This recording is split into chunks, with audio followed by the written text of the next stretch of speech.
Assalamualaikum warahmatullahi wabarakatuh. Saya atas nama Ridwan Syarun ingin mempresentasikan hasil PPT saya, yang dimana itu berjudul klasifikasi pada batuan karbonat.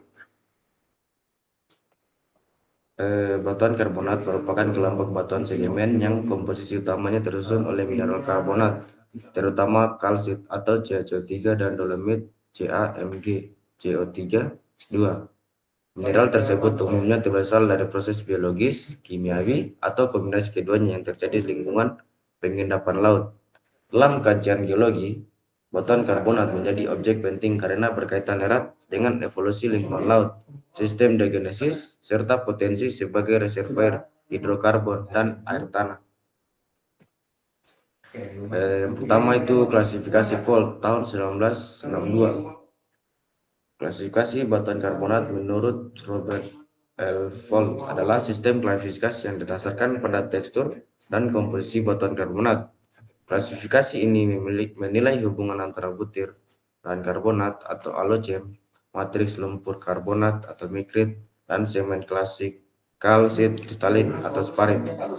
Alogem merupakan butiran karbonat seperti fragmen fosil, ooid, atau koloid. Mikrit adalah lumpur karbonat berbutir sangat halus, sedangkan sparit adalah semen kalsit yang mengisi pori-pori batuan.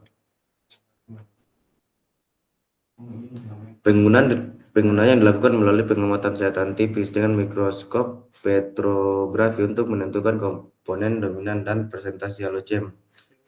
Berdasarkan kombinasi tersebut, batuan kemudian diberi nama seperti mikrit, biomikrit, atau biosparit.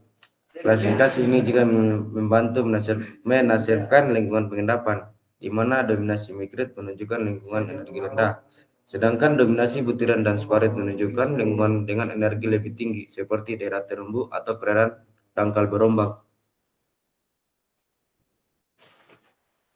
Yang kedua itu klasifikasi Dunham 1962. Klasifikasi batuan karbonat menurut Robert G. Dunham adalah sistem pengelompokan batuan karbonat berdasarkan tekstur pengendapan, terutama hubungan antara butiran karbonat dan lumpur karbonat. Klasifikasi ini membagi batuan karbonat menjadi beberapa jenis, yaitu mudstone, waxstone, pipestone, grindstone, goldstone, dan kristalin karbonat.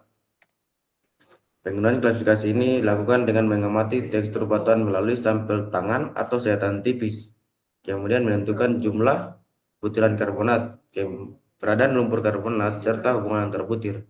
Jika batuan didominasi lumpur karbonat disebut mudstone. Jika butiran lebih banyak tetapi masih didukung lumpur disebut waxstone. Jika butiran saling menopang disebut pipestone, dan jika tidak mengandung lumpur karbonat disebut grindstone. Klasifikasi ini membantu menentukan jenis batuan karbonat dan lingkungan pengendapannya. Terus yang ketiga ada klasifikasi Embry dan Cloven 1972. Klasifikasi ini adalah sistem pengelompokan batuan karbonat berdasarkan tekstur pengendapan, ukuran butir, dan hubungan antara butiran dan matriks. Klasifikasi ini membagi batuan karbonat menjadi beberapa jenis seperti mudstone, waxstone, pipestone, grindstone, bluestone, fruitstone, dan belflestone. Penilaian dilakukan dengan mengamati tekstur batuan, keberadaan lumpur karbonat, serta ukuran komponen besar. Lebih besar 2 mm. Jika komponen besar lebih dari 10%, maka batuan dapat diklasifikasikan sebagai bluestone atau redstone. Sedangkan jika komponen karbonat terikat oleh organisme saat pengendapan, maka termasuk boatstone. Klasifikasi ini membantu menentukan jenis batuan karbonat dan lingkungan pengendapannya. Kesimpulan pada PPT klasifikasi batuan karbonat digunakan untuk mengelompokkan batuan karbonat berdasarkan tekstur, komposisi butir, dan hubungan antar komponen sedimen. Klasifikasi Vogt menekankan pada komposisi butiran karbonat dan jenis matriks atau semen. Klasifikasi Dunham berfokus pada tekstur pengendapan serta hubungan antar lumpur karbonat dan butiran. Sedangkan klasifikasi Embry dan Cloven merupakan pengembangan dari Dunham yang menambahkan klasifikasi untuk ukuran butir besar dan batuan terumbu. Ketiga sistem klasifikasi tersebut saling melengkapi dan digunakan dalam studi sedimentologi karbonat untuk mengidentifikasi jenis batuan karbonat serta menafsirkan lingkungan pengendapan dan proses bentukannya. Mungkin terima kasih. Assalamualaikum warahmatullahi wabarakatuh.